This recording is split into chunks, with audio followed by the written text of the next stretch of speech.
You can't think of a future when you don't know what is happening in your present. Exactly. Because if you are started living in your past, you will say past is the history, future is the mystery.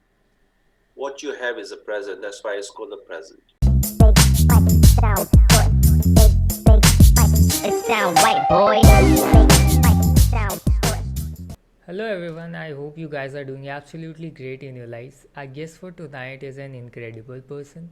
He is a business coach, a psychometric assessor, a public speaker, and udemy instructor, and most important, a emotional intelligence coach. So please welcome Mr. Sam Dossa. Thank you, Rishabh. So Sam, it's been a long journey since you're starting to your building up the whole career. So how was your journey? How you started? What was the idea behind it? So just tell us something about it. Sure. Thank you very much, first of all, to invite me onto your podcast.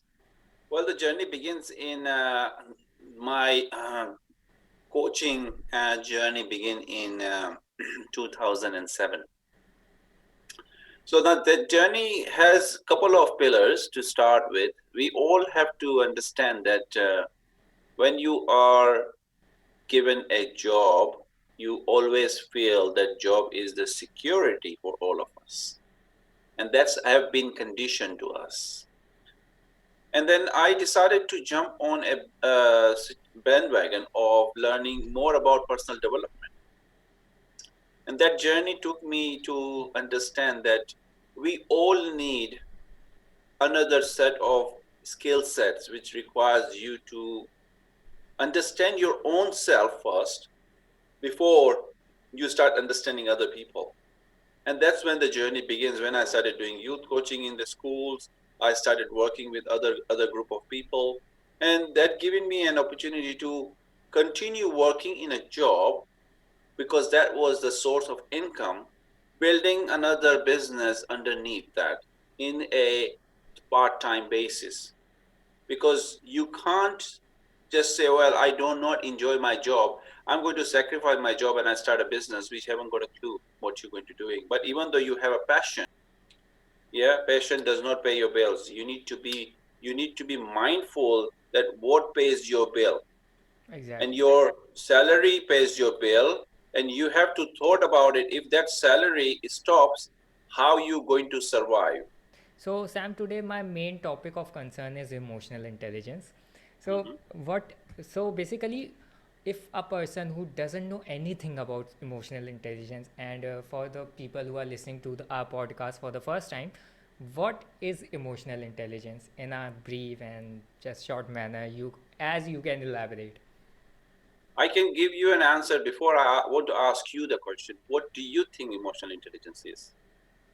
Okay, so for me, emotional intelligence is basically controlling your emotions so that they don't hamper your decisions.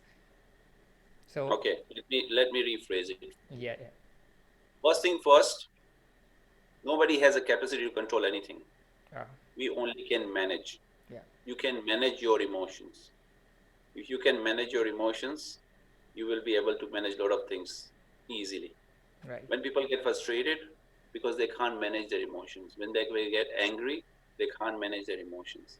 And what they do, they lash out, they scream, they shout, they harm themselves because there is a frustration, there is an anxiety, there is an anxiousness. Now, simple example of emotional intelligence is one who can acknowledge their emotions and align their decision along with that. So, the pillar of emotional intelligence is self awareness. How self aware are you about your own self? So, empathy is a part of emotional intelligence. You understand others' pain and others' happiness, and which actually affects your thinking also. Because when you see someone happy, you become happy, and that's how you gain happiness in your life through some simple and short things also. A lot of people listening to us are probably thinking right now that at what emotional state they are, they are, how much they are emotionally intelligent. So is there something that they can do to analyze their own emotional self intelligence state? Yeah, there is a small questionnaire, consists of 10 questions. They can do it, and they will be able to find out where they are on the scale of 1 to 10, or 1 to 100, I will say. So 10 questions have 4 different answers. So you read the question and say, okay, I think the answer to this question is A. But on the answer sheet, the answer is D. That tells you that where you are on emotional balance. Yeah. Yeah. Simple example. You are on the road. Yeah. You are driving your car and somebody cuts you off. What will be your first reaction? You're going to start swearing at that person. Why did he do it? Correct? uh, Because that's the first thing comes in our head. yeah. On that sheet, it says, okay, somebody cuts you off. How do you answer the question in regards to, do you think that that person cuts you might be shooting to the hospital because somebody might be dying? Yeah, we never think Or, about it. correct, we don't think about it. Hmm. Or he must have got an emergency somewhere else. Or there are a couple of more questions aligned with A, B, C, D. So there are 4 choices for you to think about it. But if you're emotionally intelligent, you will answer the question, yeah, he must have gone to rush to the hospital. And that's why this questionnaire, which is can be arranged by people to send me an email if they want to, and I can help them with that. It's simple as that. Yes, right. So, a lot of people, when they talk about emotional intelligence and when they think about being emotionally intelligent, they probably think that being emotionally intelligent is all about developing a certain set of skills. But apart from skills, do you think that there is something else that a person should have in order to be emotionally intelligent? Because developing a skill is something that a person can read and it can learn from mentors, but is there anything special, like when we say that entrepreneurs are born, they are not made, or something like that? So how emotional intelligence is all about abilities that you can develop, or is it about something special that you are just born with? There is no such. But when people are talk about that entrepreneurs are born not made, this is old saying. Nowadays, entrepreneurs are coming right, left, and center. Yeah. Yeah, because they have that capacity, they have that tenacity. Now, emotional intelligence is everybody got emotional intelligence, but they don't want to use it because we are conditioned. Yeah, we have been conditioned to IQ, intelligent quotient, or how good you are in your studies, or you can become a doctor, you can become an engineer, you become a lawyer. Yeah, emotionally you are completely shattered. Correct. In the society, we born in the society. You are a boy. I'm a boy. You are a man. I'm a man. We have been told, don't cry. Don't cry. You are not a girl. Yeah. That is conditioning to us. And then we are brought up in the society where we see all the men doing exactly the same thing. They are lashing out. They are swearing here and there and say, I am the boss. I can manage everybody. I can do this. I can do that. But deep down, they are dying because they don't have any place to vent out those emotions, and they suffer and suffer with stress, suffer with anxiety, and they go to have a non-healthy eating. And what happens? They have a heart attack. They have a suicidal thoughts coming in because they can't comprehend their head with those emotionally charged, which they have been suppressing in their childhood, and one day has to come out. Yeah, in the way of they will have a cancer, in the way of they might have a heart attack, in the way they might have a mental issues, in the way they might have some other issues in their life. So what is going to happen? You are going to burst sometime. And that's why emotional intelligence is very important to start preparing yourself. We are teaching our children right now. How are you feeling? What is upsetting you? Talk. Or you don't want to talk? Write the journal, write in the diary how you feel. If you don't want to talk to your mom and dad or your sister or your friend, just write in the diary, because you are taking out those emotions onto paper. You are talking to your friend and you say, you know what, this has happened to me in the office. I'm really upset. And if your friend is a really good listener, he's going to listen to you in a very attentive way in that present moment. And he will say, listen, what you're feeling is right, but just take your time. Don't rush for things. Right. So my next question is that, Sam, if a person who is an entrepreneur or any person who is just into business, so how your emotional state can affect your business growth? Because a lot of people, maybe or maybe not, I'm not sure, that they are basically bound by their emotions because it is an integral part of your personality. And since that it is an integral part of your personality, so your decisions that you make in your life are affected by your emotional state. So how the growth of a business or any firm depends upon the emotional state of the person who is taking the decision. You know what happened is with the directors who are sitting on the directorship, or managers, because managers are managing the team, correct? So team managed by the manager. Manager is very good with his own emotions. He will listen to his team. You are sitting in a meeting and your team are telling you this is not right, this is not right, and you say, you know what, I'm the boss, I'm going to make the decision, and you make the wrong decision.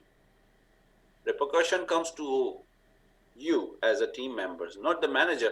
Manager will going to be talking to his seniors. My team is not working. I need to fire people, because he want to save his himself or herself.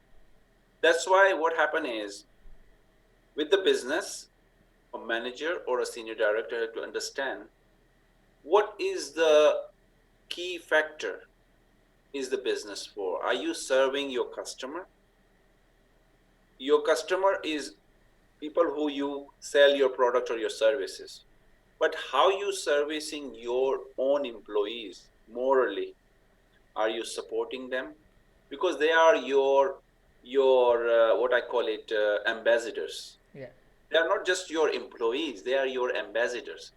They are walking talking marketing people for you, not realizing that they are, because a lot of people think you are just an employee for our company, but you are giving your 10 hours a day in the office.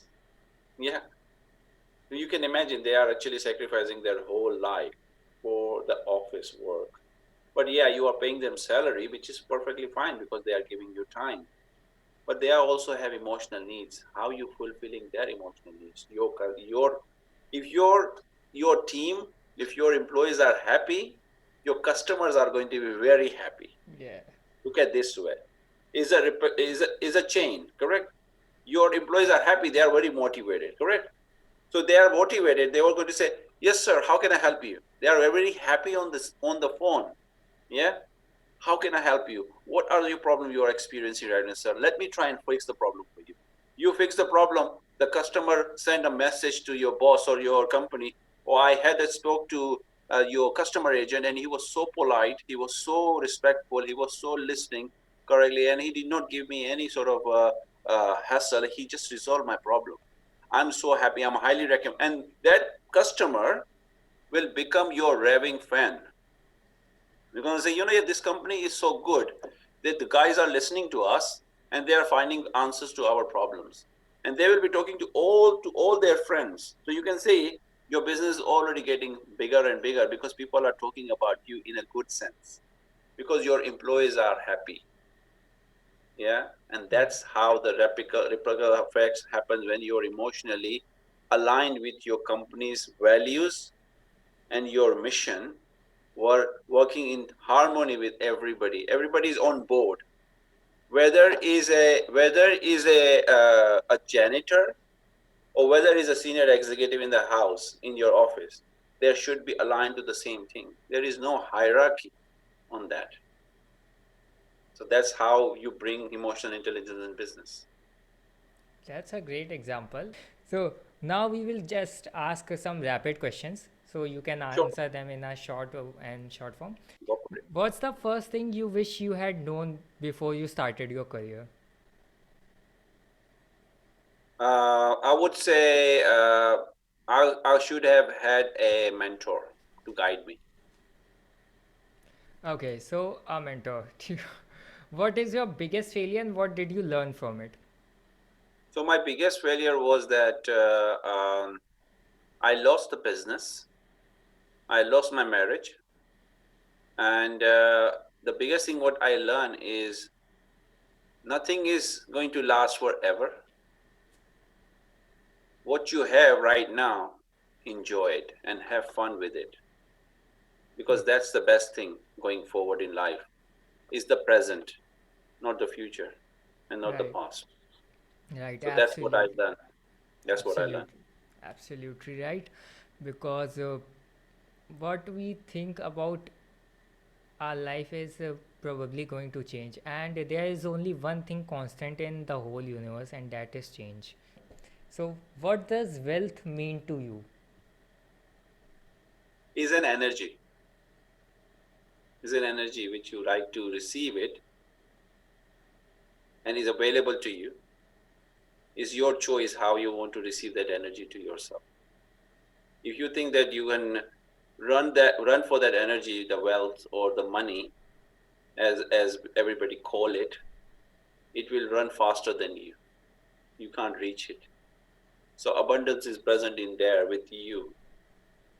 So let it comes to you, but you need to harmonize with yourself and receive that beautiful energy available to you. And your conscious mind has to be clear. You do not to be greedy about it. What is you are being blessed and abundant with a lot of things. Let that abundance comes to you and become immersed with it. It's not about uh, hoarding those money or wealth. Give. The more you give, the more you receive. The more you Exactly. give, the more you receive. Thank you so much, Sam, for being here and letting us know such deep things, and so grateful to hear you because when we hear you, you are not only just transferring your knowledge and information, you are basically transferring happiness to people, and that's what makes you a more beautiful person. And everyone, I will suggest everyone to please connect with him because I have personally liked him a lot, and I suggest you that you will also like him a lot. Absolutely. It's pleasure is mine. Thank you very much for inviting me. And I'm here to serve as many people would like to me to serve them. And thank you again for your giving me this opportunity, this platform to speak to you. And I'm really wishing you all the best for upwards and onward journey for yourself and for your podcast. Thank you. Thank you so much. Thank you so much. Bye bye. Wow. So that was a short and insightful conversation with Mr. Sam Dosa.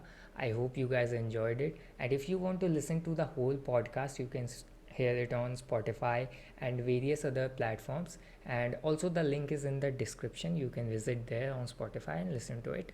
And I'll see you in the next one. Till then, stay healthy, stay happy, stay motivated, and remember, you are the next millionaire.